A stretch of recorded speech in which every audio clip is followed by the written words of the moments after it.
1960. All was peaceful on May 22nd, 1960 in Chile. Until the earth moved, causing so much damage and a tsunami that reached all the way to Japan. This event was the famous 1960 Chile earthquake, the biggest ever recorded. The 1960 Chile earthquake is the biggest earthquake ever recorded, reaching a magnitude of 9.5. The impact was so great it reached Hawaii, the Philippines, and Japan.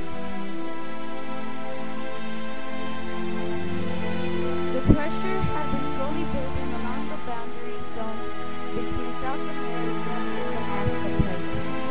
When it erupted, the shock reached 3,200 miles to the core of the Earth.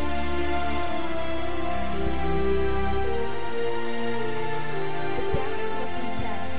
Almost 1,655 people were killed, 2 million were left homeless, and about $550 million worth of damage were left in Chile.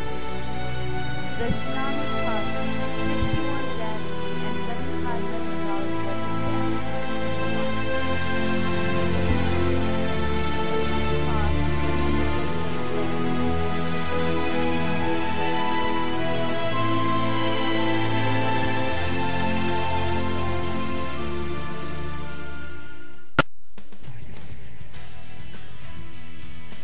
It took a lot of time and work for the Chilean people, but Chile finally got reconstructed and the countries damaged by the tsunami were also reconstructed thanks to the hard work of the people in our world.